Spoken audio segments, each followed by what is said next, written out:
बिस्मिल्लाहिर्रहमानिर्रहीम। अस्सलाम वालेकुम माय डियर स्टूडेंट्स, उम्मीद करता हूँ आप सारे खैरियत से होंगे। आज का जो हमारा लेक्चर है दैट इज़ मोलर मास।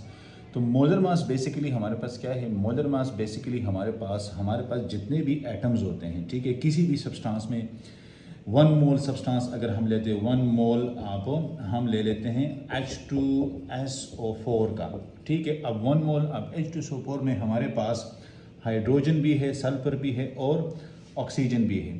अब इन सारों का अगर हम मास में ला लें, ठीक है, अब इन ग्राम्स, फॉर एग्जांपल ये हमारे पास 2 ग्राम है, ठीक है, सल्फर हमारे पास 32 ग्राम है, ऑक्सीजन हमारे पास 4 × 16 64 ग्राम बन जाता है। तो ये टोटल 98 ग्राम पर मोल ये हमारे पास बन जाता है इसका मोलर मास। मोलर मास को हम बेसिकली कैपिटल एम से डिनोट करते हैं, ठीक है, कैपिटल एम से, क्योंकि एक स्मॉल एम होता है, एक कैपिटल एम होता है।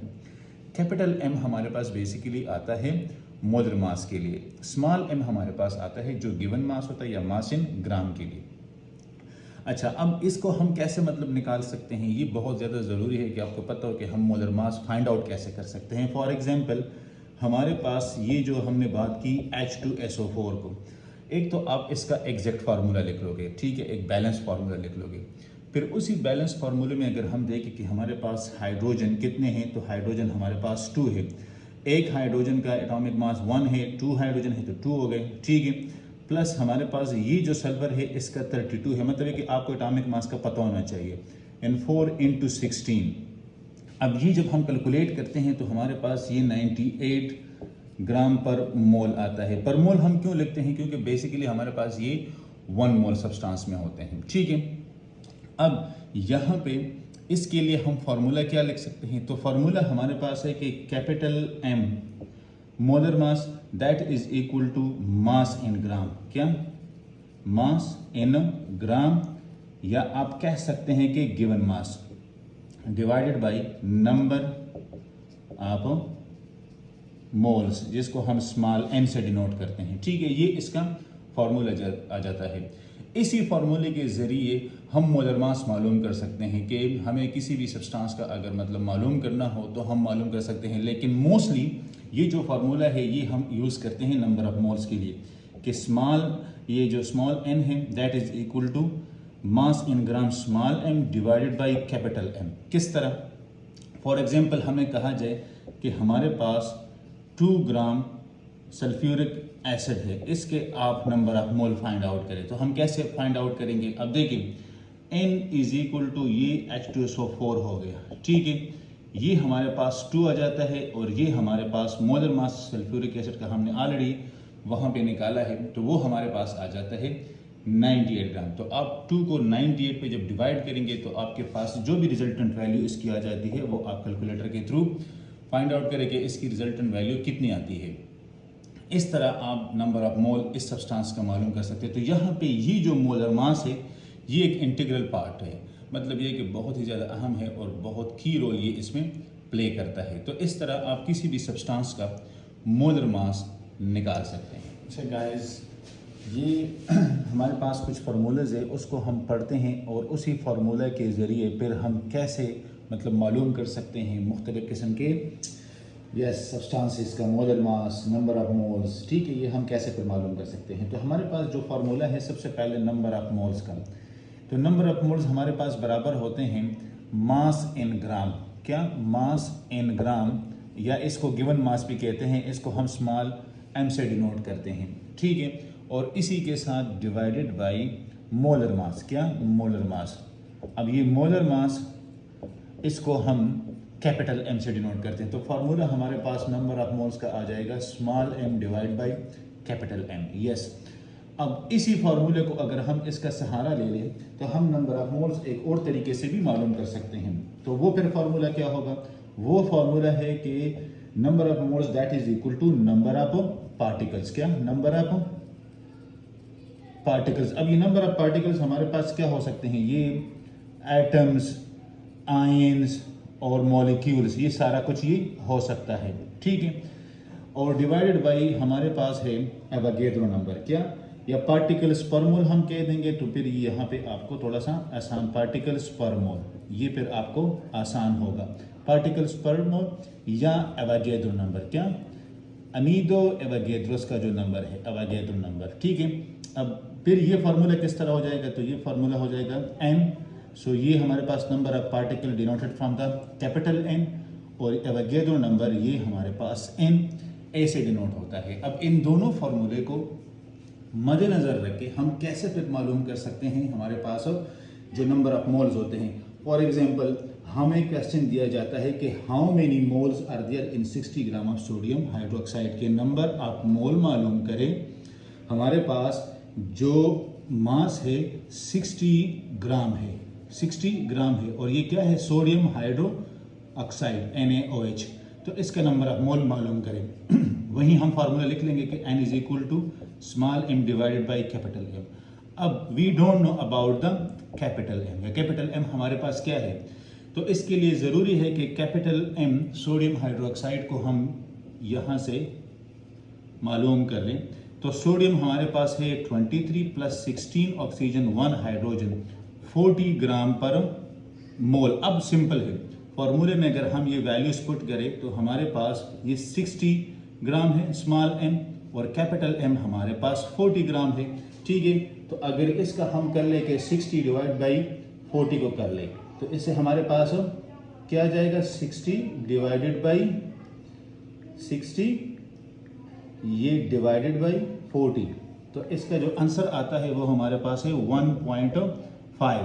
तो 1.5 क्या है, तो n इज इक्वल टू 1.5 मोल। तो इस तरह हम मतलब ये है कि वो अपना आंसर निकाल सकते हैं, ठीक है। अच्छा, अब मैं इस पे दो तीन एग्जांपल आपको और भी करवाता हूं। Molar masses in AMU of the following compounds.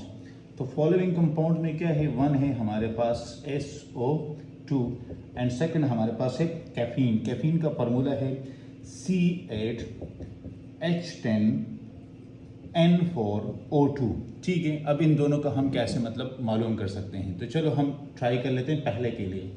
तो इसका जो मोलर मास ऑफ SO2 होगा, तो सल्फर 32 ग्राम है, ऑक्सीजन 16 है, तो ये भी 32 हो जाएगा, तो इसके आ जाएगा 64 ग्राम पर मोल।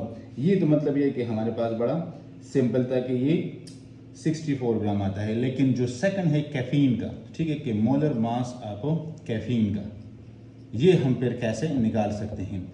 तो यहाँ पे कार्बन 8, हाइड्रोजन 10, नाइट्रोजन 4, ऑक्सीजन 2, तो 8 कार्बन तो 12 इंटू 8 प्लस 10 प्लस नाइट्रोजन हमारे पास है 14, तो ये हो जाएगा 14 इंटू 4 और प्लस 2 इंटू 32, ठीक है। अब इसको अगर हम कैलकुलेट कर लें तो इससे हमारे पास क्या आता है, तो चलो हम इसको कैलकुलेट कर लेते हैं। तो ये हमारे पास आ जाता है कि पहले हम कार्बन का निकाल लेते हैं कि 12 इंटू 8, तो इससे आ जाता है 96 प्लस ये 10 हो जाएगा, ठीक है, और ये हमारे पास 56 हो जाएगा, और ये हमारे पास 64 हो जाएगा। तो ये 96, ठीक है, तो 96 प्लस हमारे पास आ जाएगा 10 प्लस हमारे पास आ जाएगा 56, ठीक है, तो ये हो जाएगा 106, तो ये फिर हमारे पास 162 बन जाएगा, और 162 तो ये ऑलमोस्ट 226 ग्राम पर मोल, ये इसका बन जाता है क्या, यस, मोलर मास। अच्छा, अब सेकंड हमारे पास एक क्वेश्चन है कि calculate the number of moles. हमने नंबर ऑफ मोल्स मालूम करने हैं किसके, यस, आयरन के, Fe के, ठीक है। अगर हमारे पास इसका जो स्मॉल m ऑफ E है, एटॉमिक मास, वो क्या है 55.8 है, ठीक है। ये अगर हमारे पास इसका एटॉमिक मास है, तो हम कैसे मालूम कर सकते हैं नंबर ऑफ मोल्स, यस। इसके लिए सिंपल है कि हमारे पास ये हमें इन्होंने दिया हुआ है कि 5.6 ग्राम में ये मालूम करें, नंबर ऑफ मोल्स मालूम करें 5.68 ग्राम ऑफ आयरन। तो नंबर ऑफ मोल पर हम कैसे मालूम कर सकते हैं, ठीक है। इससे तो सबसे पहले ज़रूरी है कि हमें मोलर मास पता हो आयरन का, तो वो हमें ऑलरेडी इन लोगों ने दिया हुआ है कि आपके पास है 55.8, ठीक है। ये इसका एटॉमिक मास हो गया। अब नंबर ऑफ मोल्स आप आयरन में हम ये वाला पुट कर लें, ठीक है। तो स्मॉल m तो ये है 5.68 डिवाइडेड बाई 55.8। तो इससे हमारे पास क्या आ जाता है, तो थोड़ी सी कैलकुलेशन आप लोगों खुद भी कर लिया करें। तो ये हमारे पास हो जाएगा 5.68 डिवाइडेड बाई 55.8। तो इससे आ जाता है number of mole of iron 0.101, ठीक है, मोल्स ऑफ आयरन, ठीक है। ये इससे फिर हमारे पास आंसर आता है। तो इस तरह आप इसको मतलब ये है कि मालूम कर सकते हैं। अभी हमारे पास एग्जांपल 1.2 है कि what is the mass of 0.5 moles of calcium carbonate. इसको हम कैसे हमारे पास अभी जो चलो इस पे हम थोड़ा सा वो ट्राई कर लेते हैं। वही कहा हुआ है कि what is the mass of 0.5 moles, तो मतलब ये कि नंबर ऑफ मोल हमारे पास 0.5 है, ठीक है। और हमसे कहा जाए कि मास कैलकुलेट करें किस चीज़ का, तो हमने मास कैलकुलेट करना है कैल्शियम कार्बोनेट का, ठीक है। अब यहाँ पे और ये हमारे पास कैल्शियम कार्बोनेट के ही नंबर ऑफ मोल्स हैं। फार्मूला हमारे पास है कि n is equal to small m divided by capital M। अब स्मॉल m हमने मालूम करना है, ठीक है। n हमारे पास मौजूद है और हमने कैपिटल M भी मालूम करना है। तो ये हमारे पास हो जाएगा क्या, तो कैल्शियम का हमारे पास एटॉमिक मास क्या है, यस, कैल्शियम का हमारे पास एटॉमिक मास है 40, ठीक है, प्लस कार्बन 12 और 3 × 16, क्योंकि ऑक्सीजन का 16 है तो फिर 3 है, तो ये हमारे पास हो जाएगा 48। तो इससे हमारे पास ऑलमोस्ट बन जाएगा ये कितना 100 ग्राम पर मोल, ठीक है। ये तो हमारे पास आ गया है इसका मोलर मास। अब फार्मूला हमने लिख लिया। अब फार्मूले में हमने जो है ना वो क्या, ये चीज़ मालूम करनी है। तो इसको कैसे करें, इस फार्मूले को रीअरेंज कर लें। तो m will be equal to n into capital M, it mean के 0.5 मल्टीप्लाई विद 100। तो चलो ये मल्टीप्लिकेशन तो आप करें कि हमारे पास 0.5 मल्टीप्लाई विद 100 से क्या आता है, थोड़ा सा आप लोग बताएं। यस, मैं वेट कर रहा हूँ। ये क्या आता है, इससे आता है हमारे पास 50 ग्राम। तो मास in gram of calcium carbonate, इसके लिए फिर हमारे पास इतना आ जाएगा, ठीक है। और भी अगर कोई एग्जांपल है तो फिर मुझसे आप लोग पूछ सकते हैं, मैं वो भी फिर सॉल्व करके दे दूंगा।